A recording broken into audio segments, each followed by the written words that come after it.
I'm Andy Carson. Now, remember the time when every little girl had to have a new Easter bonnet?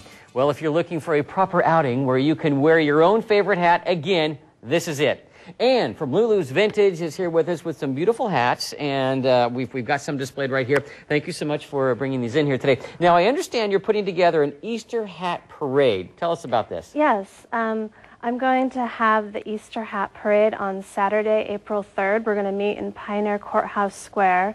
And then we're going to parade down the sidewalks of Broadway, up Burnside to Elephant's Deli for drinks and desserts. Oh, that sounds great. Now, I'm guessing this can be for people of all ages. Is that right? Yes, people of all ages, men, women, and children. I'm encouraging everybody to come out and wear a vintage hat, wear a new hat, wear a hat that you've made. Okay, now say they perhaps don't have a hat or want to add to their hat collection or get something new. Where would you recommend they go to find those hats? Well, I sell hats on my website, lulusvintage.com, but there's also Pinkham Millinery here in town, Ava Hansen Millinery, the Dapper Cap on 23rd, Gorin Brothers Hat Company, Exta Bay Vintage Store, and John Helmer's, a classic haberdashery. Okay, well, this sounds very cool, but what inspired you? What got you into hats in the first place?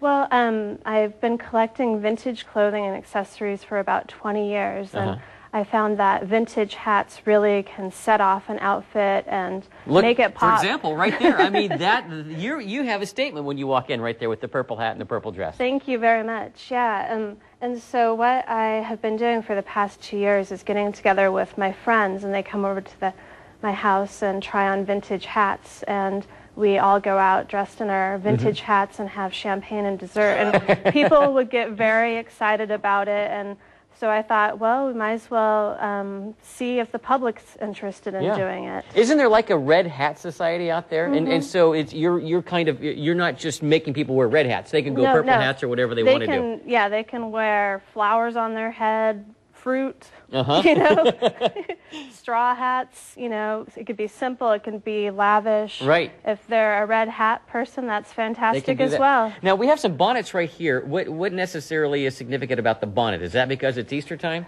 Yes, that's true. Well, little girls would wear Easter bonnets for going to church, and so these are Easter bonnets from the 1940s.